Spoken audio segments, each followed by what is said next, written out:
The June sun beat down mercilessly on Parris Island, South Carolina, turning the parade grounds into a shimmering sea of heat. Margaret Sullivan sat in the fourth row of metal bleachers, her hands clasped tightly in her lap, fighting back tears she'd been holding for weeks. Today, her grandson would become a United States Marine. At 68, Maggie had seen plenty in her life: joy, heartbreak, loss, but nothing compared to the pride swelling in her chest as she watched the young recruits march onto the field in perfect formation. Somewhere in that sea of dress blues was Jake Sullivan, the boy she'd raised since he was 12, now a man. "First time at a Marine graduation?" asked the woman beside her, a bubbly blonde in her 40s holding a proud Marine mom sign. Maggie smiled politely, her gray eyes crinkling at the corners. "First time watching one, yes." "Oh, it's so emotional. I've been crying since we got here." The woman laughed, dabbing at her mascara. "Is it your grandson?" "Yes, Jake Sullivan. He's been talking about this since he was a kid." "That's wonderful. My son Tyler is out there too. What did you do before retirement?" "You have that, I don't know, that strong presence about you." Maggie's smile tightened almost imperceptibly. "I was a nurse. Worked in Portland for 40 years. It wasn't entirely a lie. She had been a nurse, just not for 40 years, and not in the way most people understood. The ceremony began with the national anthem. Maggie stood, her hand over her heart, her posture unconsciously straight and military precise. Around her, families shifted and chatted, but she remained perfectly still, her eyes scanning the formation with practiced efficiency. The temperature climbed past 90 degrees. Sweat trickled down Maggie's back beneath her floral sundress and light gray cardigan. She fanned herself with the ceremony program, trying to focus on the commanding officer's speech about honor, courage, and commitment. Words she'd lived by once. Words that had nearly killed her. Halfway through the ceremony, as the sun reached its peak, Maggie couldn't take it anymore. She slipped off her cardigan and draped it over her lap, grateful for the slight relief. Her bare arms, still surprisingly toned for a woman her age, were exposed to the air. On her right forearm, partially faded but still distinct, was a tattoo, an eagle, globe, and anchor, the Marine Corps emblem, surrounded by a unique pattern of stars. Beneath it, in faded script, Semper Fi and the numbers, 1978. Most people wouldn't give it a second glance. A family member honoring a loved one's service, perhaps, or a military enthusiast. The design was common enough. But 3 rows back, Commander David Reed's world stopped. Reed, 55, had attended hundreds of these graduations over his 30-year career. He usually spent them half listening, mentally reviewing paperwork, thinking about dinner. But when the elderly woman in the floral dress removed her cardigan, something made him look up. The tattoo. His breath caught in his throat. His hands gripped the edge of the bleacher seat so hard his knuckles went white. That design. Those specific stars arranged in that exact pattern. "No," he whispered. "It's impossible." The young lieutenant beside him glanced over. "Sir, you all right?" Reed didn't answer. His eyes were locked on the woman, his mind racing back 47 years to a sweltering training ground at Camp Lejeune, to faces he'd tried to forget, to a mission that officially never happened. He stood abruptly, ignoring the surprised looks from nearby families. His heart pounded as he made his way down the bleachers, pushing past knees and diaper bags, never taking his eyes off the woman. Maggie felt him before she saw him. It was an old instinct, one she'd tried to bury for decades but never quite managed to kill. The hair on the back of her neck stood up. Her body tensed. Someone was watching her, not casually, but with intensity and purpose. She turned slowly, her training screaming at her to assess threats, identify exits, prepare for. Her eyes met Commander Reed's, and for a fraction of a second, something flickered across her face. Recognition. Fear. Calculation. Then it was gone, replaced by the pleasant, confused expression of a grandmother interrupted during her grandson's ceremony. Reed reached her brow, breathing hard. Up close, he could see the tattoo clearly. The exact star pattern. The specific font. The date. "Excuse me, ma'am." His voice came out rough, unsteady. "That tattoo on your arm." Maggie smiled, but it didn't reach her eyes. "Yes, can I help you, Commander?" The title came out automatically, perfectly pronounced. Most civilians would have said officer, or stumbled over his rank. Reed noticed. "Where did you get it?" His hands were shaking. "Who are you?" The woman beside Maggie looked concerned. Is everything okay? Everything's fine, Maggie said smoothly, her voice warm and grandmotherly. Just a misunderstanding, I'm sure. But her eyes never left Reed's face, and they were cold as winter steel. Reed leaned closer, lowering his voice. That design. I've only seen it once before. Camp Lejeune, 1978. Operation Evening Light Training. The color drained from Maggie's face. The program slipped from her fingers, fluttering to the ground. Around them, the ceremony continued. The commanding officer spoke about sacrifice and service. Families cheered. No one noticed the silent earthquake happening in the fourth row. I think you have me confused with someone else, Maggie said quietly, reaching for a cardigan with movements that were too controlled, too precise. I'm just here for my grandson. Reed's voice cracked. That tattoo was custom-made for a specific unit. A unit that was wiped out in 1979. Every member declared KIA or MIA. His eyes were filling with tears now. I was there. I was a private, fresh out of basic. I saw the names on the memorial wall. Maggie stood abruptly, gathering her things. You're mistaken. Ghost unit, Reed whispered. That's what they called you. 12 members, all expert marksmen, all specialized in stop. Maggie's voice cut like a blade, so sharp that the people around them finally noticed something was wrong. When she spoke again, her tone had completely changed. The grandmotherly warmth was gone. What remained was command authority that made Reed instinctively straighten. Commander Reed, she said softly, reading his nameplate. If you value your career, your family, and your life, you'll walk away right now and forget you saw me. Reed stared at her. You're her. You're really her. But that's impossible. I saw the report, the explosion. Maggie leaned in close, her voice barely audible. If you say my real name out loud, we're both dead by morning. Reed's blood ran cold. In the distance, the Marines marched. Music played. Parents applauded, and two people stood frozen, connected by a past that was supposed to be buried, by secrets that were supposed to stay dead, and by a truth that was suddenly, terrifyingly alive again. The ceremony continued around them, but Maggie and Commander Reed existed in their own bubble of tension. The applause for the graduating Marines felt distant, muffled, as if coming from underwater. We need to talk, Reed said, his voice steady now despite the shock still written across his face. Somewhere private. Maggie's jaw tightened. Every instinct screamed at her to run, to disappear like she'd done so many times before.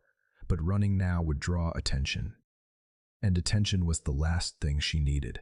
After the ceremony, she said curtly, behind the eastern barracks, come alone. Reed nodded and returned to his seat, though his hands continued to tremble. Maggie sat back down, forcing her breathing to slow, her face to relax into a pleasant mask. The woman beside her gave her a concerned look. Everything okay, honey? That officer seemed upset. Oh, just a mix-up about parking passes, Maggie lied smoothly. All sorted now. But her mind was racing. How careless could she have been? 46 years of hiding, of careful planning, of never slipping up ruined by a moment of heat exhaustion. She should have kept the cardigan on. Should have gotten a cover-up tattoo decades ago. Should have. And now, please welcome our newest Marines. The announcement jolted her back to the present. The graduates marched forward, and Maggie's eyes found Jake immediately. Tall, broad-shouldered, looking so much like his mother it made her heart ache. He was beaming, proud, transformed from the angry, lost teenager she'd taken in after the accident. The accident, another lie in a life built on them. For just a moment, Maggie let herself feel the pride, the love, the overwhelming relief that Jake had made it to this day. Whatever happened next, whatever secrets came crawling out of the past, at least she'd gotten to see this. The ceremony concluded with the traditional Marine Corps hymn. Families surged forward to congratulate their new Marines. Maggie hung back, watching Jake laugh and pose for photos with his buddies, in no rush to find her yet. Good. That gave her time. She slipped away from the crowd, moving with practiced invisibility. Years as a nurse had taught her how to navigate crowded spaces without being noticed. Though she'd learned the skill long before that, in a different life with a different name. The eastern barracks were older, scheduled for renovation, mostly empty. Maggie positioned herself with her back to the wall, clear sightlines in all directions, one hand resting casually near the small canister of pepper spray in her purse, Old habits. Reed appeared 5 minutes later, glancing around nervously before approaching. Up close, in the harsh afternoon light, Maggie could see the years on his face, but she could also see the young private he'd been baby-faced, eager, terrified during that training exercise when everything went wrong. "You remember me," Reed said. It wasn't a question. Private David Reed, 20 years old. Nearly shot your own foot off the first week. Maggie's voice was neutral, clinical. "You cried in the barracks after the night training, said you'd made a mistake enlisting." Reed's eyes widened. "Jesus, it really is you." "Who I was," Maggie corrected sharply. "That person died a long time ago." "Captain Margaret Chin," Reed whispered the name like a prayer. "They said you were killed in Iran, January 1979. The whole unit. 12 Marines, all KIA. There's a memorial." "I know what the memorial says," Maggie cut him off. "I helped write the damn thing." The bluntness of it seemed to stagger Reed. He leaned against the building wall, processing. "You faked your death. But why? How?" Maggie studied him for a long moment, weighing options, calculating risks. Finally she spoke. "What do you remember about Ghost Unit?" "Not much. It was all classified. You trained us for 2 weeks, then disappeared. We were told you'd shipped out for a special assignment. Then, 6 months later, the death notices came through." Reed's brow furrowed. "We weren't supposed to talk about it. Ever." "And did you talk about it?" "No, ma'am. Never." "Good." Maggie's shoulders relaxed slightly. Ghost Unit was assembled for a rescue operation. 52 American hostages held in Tehran. This was before Desert One, before the official rescue attempt. We were the first team in. Reed's eyes widened. "I never heard about any, because it never happened, officially." Maggie's voice turned bitter. "We were inserted 3 weeks before the official mission. Our job was intelligence gathering, mapping entry points, identifying guard patterns. We spent 19 days in that godforsaken city, radioing back everything we learned." "What went wrong?" Maggie's jaw clenched. "Someone in the chain of command leaked our position, not to the Iranians, to the Soviets. They were operating in the region, trying to gain influence. Our intel was valuable. Selling us out was more valuable." "Jesus Christ," Reed breathed. "We were ambushed on day 20 in a safe house outside the city." The memories flickered across Maggie's face fire, screaming, blood. 11 members of my unit died that night. I only survived because I was on a supply run. When I came back, the building was rubble. But the report said what they needed to say," Maggie interrupted. "I reported what happened. Told them we'd been betrayed. You know what they did? Nothing. Classified the whole thing. Told me to keep my mouth shut for national security." Reed looked sick. "They covered it up. Worse. 3 days after my debrief, someone tried to kill me. Car bomb in the parking lot of my temporary quarters. I was lucky it detonated early. Killed the wrong person." Maggie's voice was hollow now, remembering. "That's when I knew. The traitor wasn't some low-level clerk. It was someone with power, someone who could make problems disappear. So you disappeared yourself. I had a daughter, Lisa. She was 4 years old." Maggie's voice cracked slightly. "If I stayed Margaret Chen, they'd use her to get to me. So Captain Chen died in that car bombing. And Margaret Sullivan, widow from Portland, was born." The pieces fell into place for Reed. Jake's mother, Lisa. "I raised her as a civilian. She never knew about my service. Never knew why we moved every few years.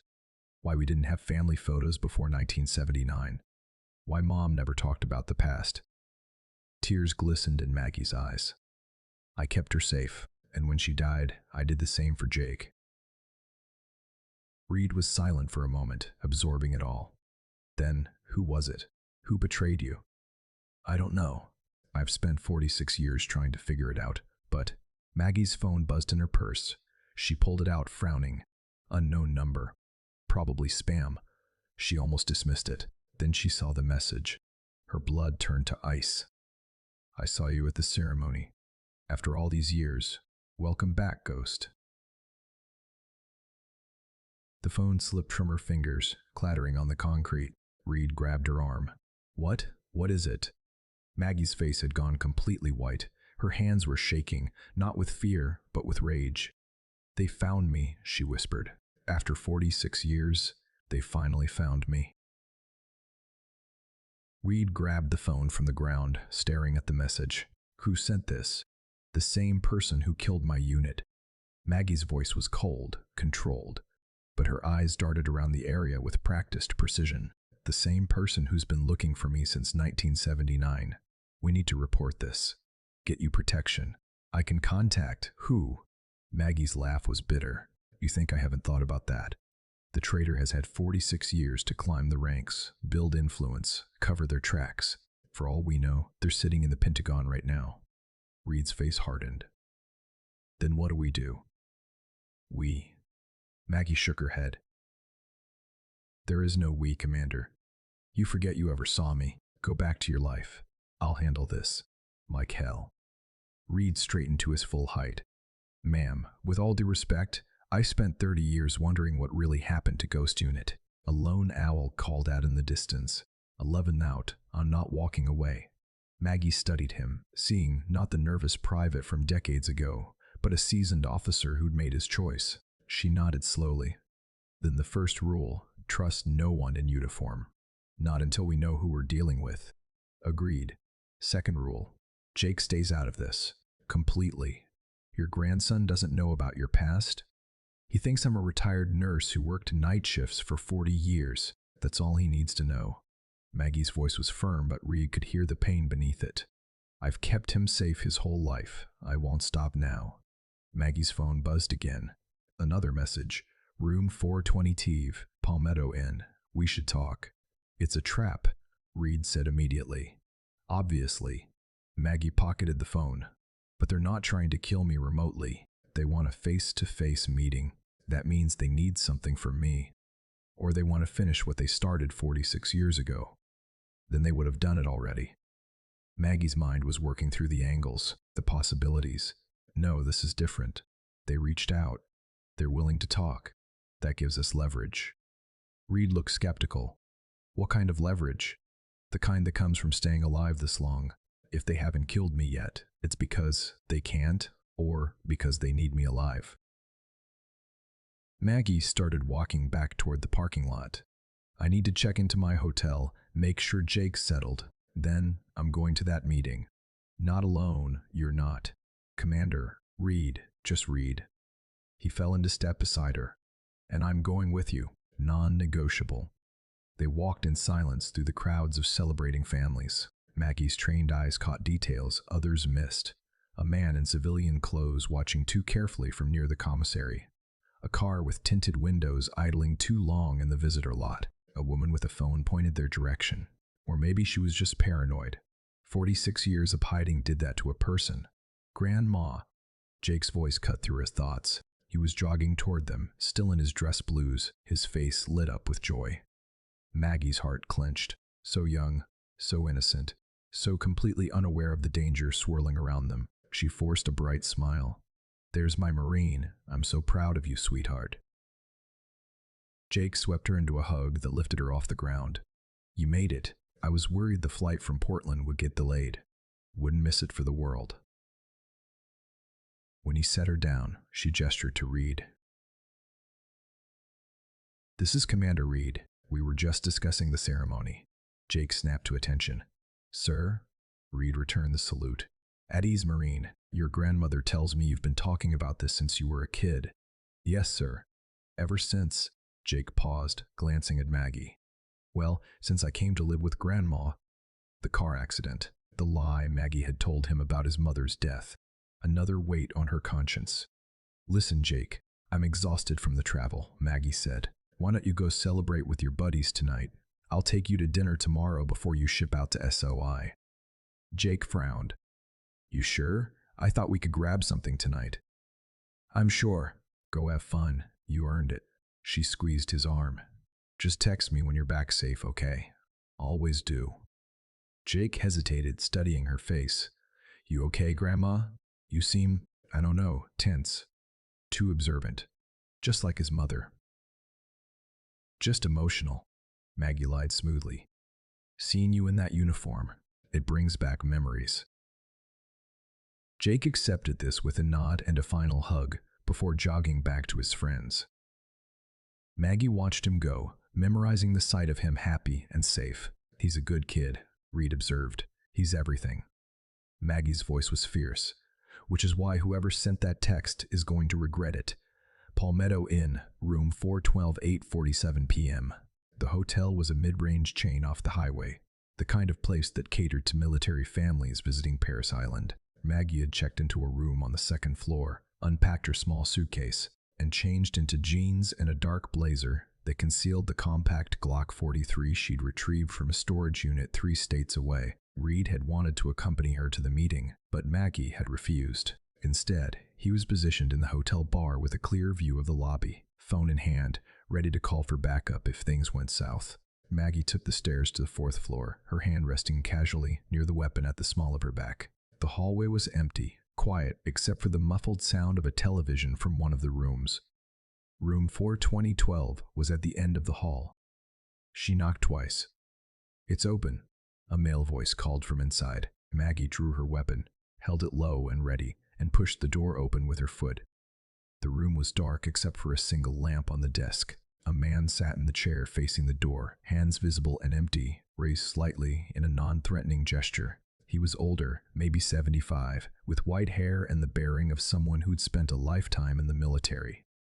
His face was weathered but sharp, his eyes alert, and Maggie recognized him instantly. "Hello, Captain Shen," he said quietly. "Or should I call you Margaret Sullivan now?"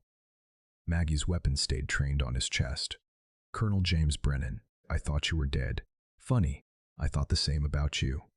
Brennan's smile was sad, but we both know death is just another cover story in our line of work. "You were Ghost Unit's commanding officer. You debriefed me after Tehran."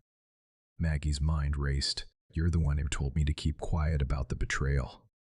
And you didn't listen." Brennan's voice held no accusation, just statement of fact. "You kept digging, kept asking questions. That's why they tried to kill you." "They? Not you? Not me." Brennan lowered his hands slowly. "May I stand? I'm unarmed, and my knees aren't what they used to be." Maggie gestured with the gun, slowly. Brennan rose stiffly, moving to the window. "I've spent 46 years trying to find who betrayed Ghost Unit. I got close a few times, close enough that I had to fake my own death in 1987. Why should I believe you? Because if I wanted you dead, Margaret, you'd have been dead the moment you stepped off that plane in Charleston." Brennan turned to face her. "I'm not your enemy. Never was." "Then who is?" Brennan pulled a folder from his jacket pocket, moving carefully under Maggie's watchful gaze. He tossed it onto the bed between them. "Open it." Maggie kept the gun trained on him with one hand while flipping open the folder with the other. Inside were photographs, documents, classified files, and a name that made her blood run cold. "No," she whispered. "That's impossible."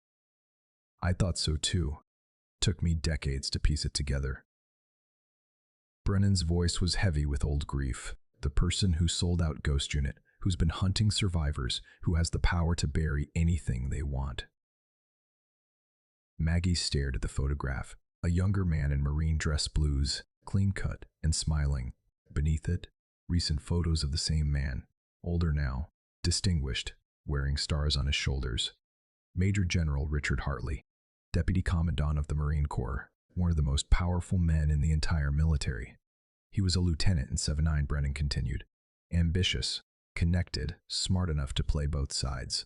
The Soviets paid him for our position. He used the money and intelligence connections to fast-track his career. Maggie's hand tightened on the gun. "Why come to me now? Why reveal yourself?" "Because Hartley knows you're alive. My sources say he spotted you at the ceremony today, or someone working for him did." Brennan's expression was grim.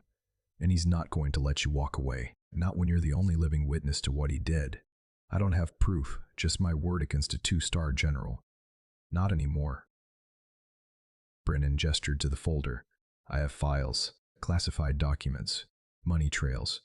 Enough to start an investigation, but not enough to take down someone at his level, not alone. What do you want from me?" "I want justice for the 11 Marines who died in Tehran.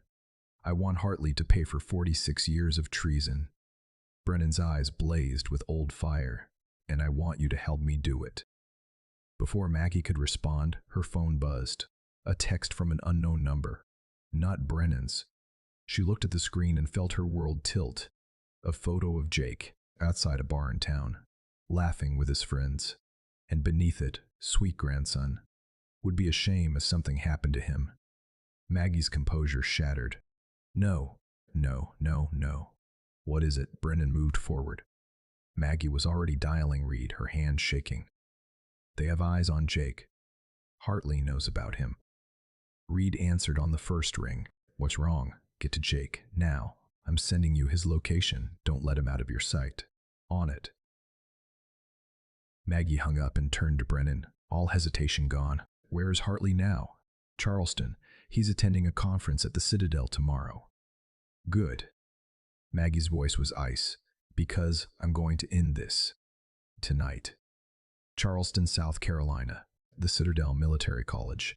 11:23 p.m. The campus was quiet, most cadets either asleep or confined to barracks. Security was tight for the conference-uniformed guards at every entrance, cameras sweeping the grounds. But Maggie hadn't survived 46 years by using front doors. She moved through the shadows near the old armory building, her body remembering skills she'd thought long buried. Brennan had given her everything she needed. Hartley's schedule, his room number at the visiting officers' quarters, security rotations. The old colonel had been planning this for years, waiting for the right moment. That moment was now. Reed's voice crackled through her earpiece. "Jake's secure. Got him and 3 of his buddies back to base. Told him it was a security drill.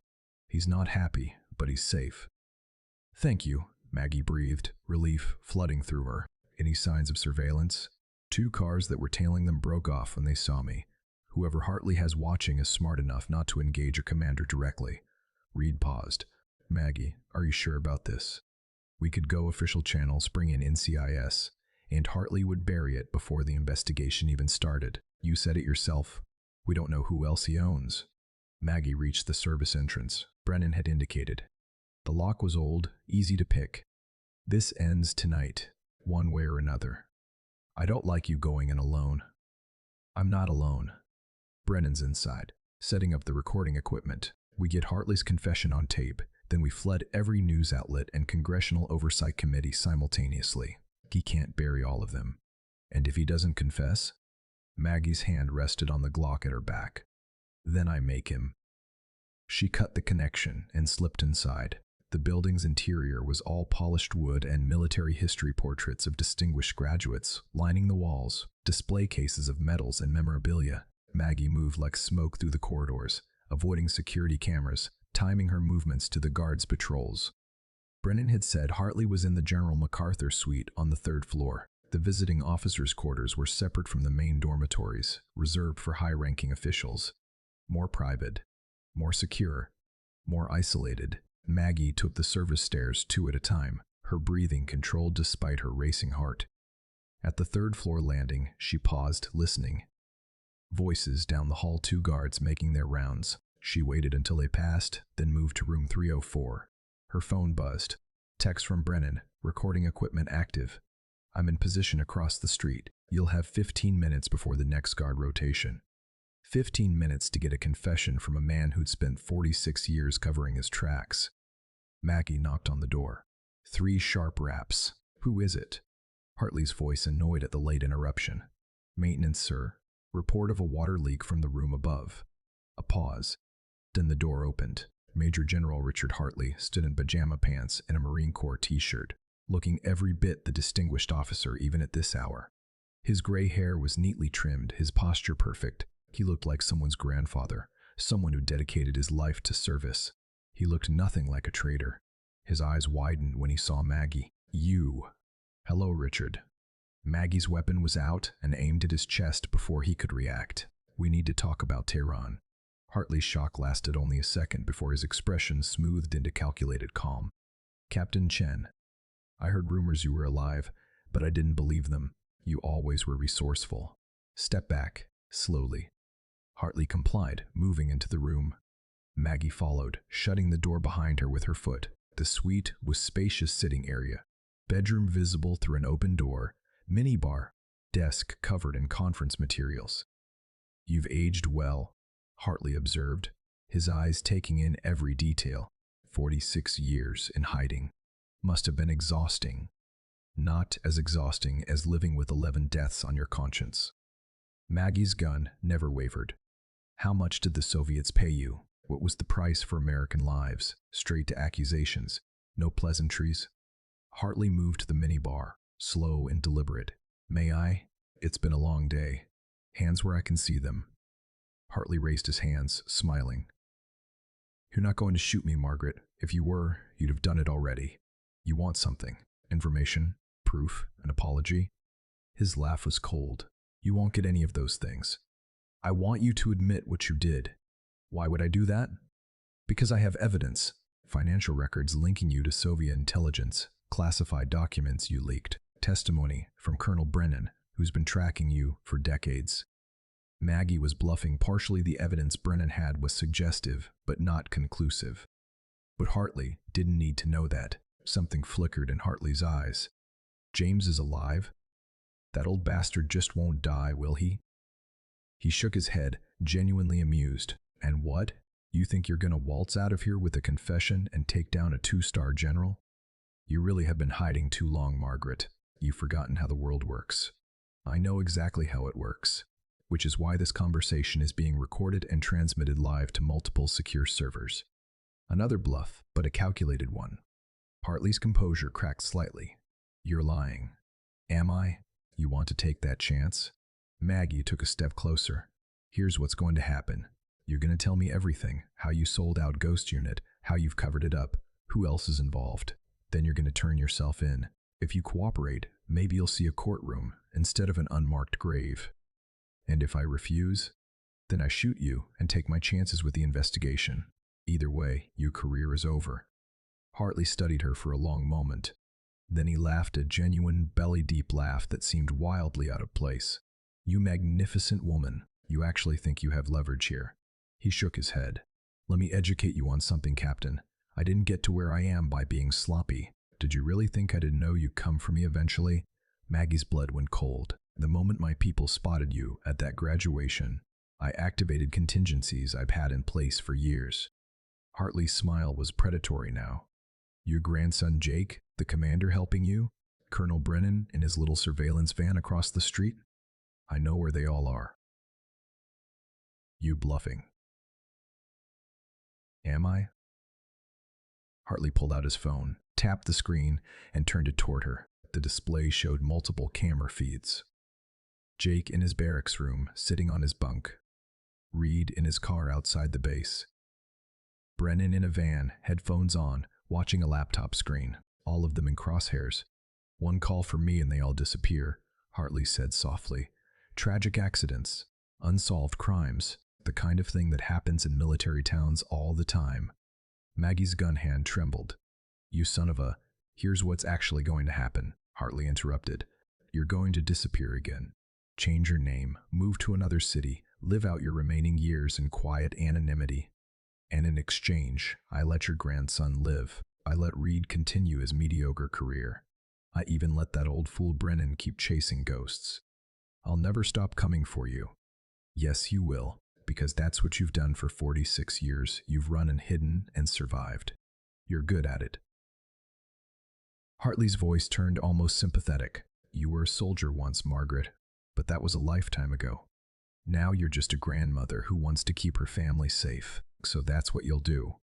The truth of it hit Maggie like a physical blow. He was right, she could shoot him now, but his people would retaliate. Jake would die, Reed would die, Breen would die, Brennan would die, and Hartley's organization would continue without him. She'd lose everything. That's what I thought, Hartley said, reading her face. You can lower the weapon now. This conversation is over. Maggie's mind raced through options, scenarios, anything that could... Her phone buzzed. Then Hartley's phone buzzed. Then both phones rang simultaneously. Hartley frowned, looking at a screen. Unknown number. He answered. Yes?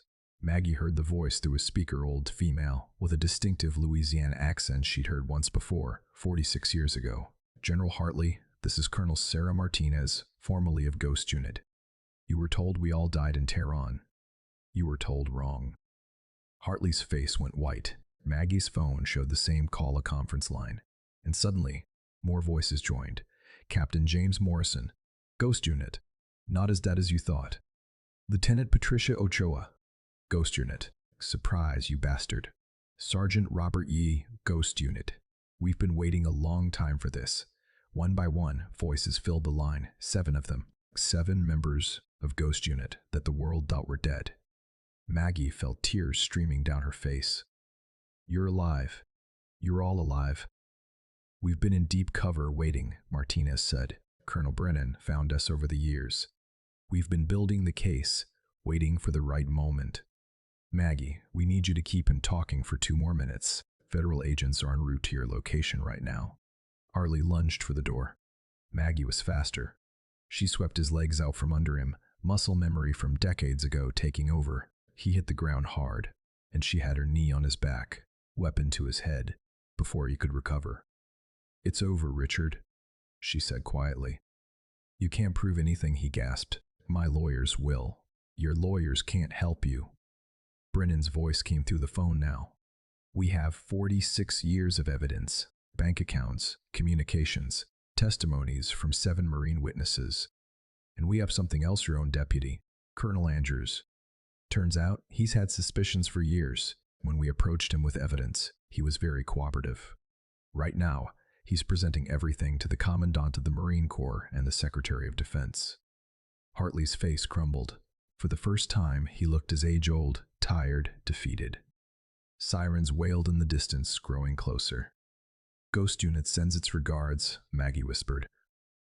3 weeks later, Portland, Oregon. Maggie sat on her porch, watching the sunset paint the sky in shades of orange and pink.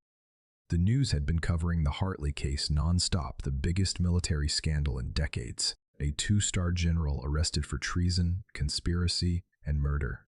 7 Marines thought dead for 46 years, emerging from hiding to testify. The media had been relentless, but Maggie had declined all interviews. She'd given her testimony to the investigators and then come home.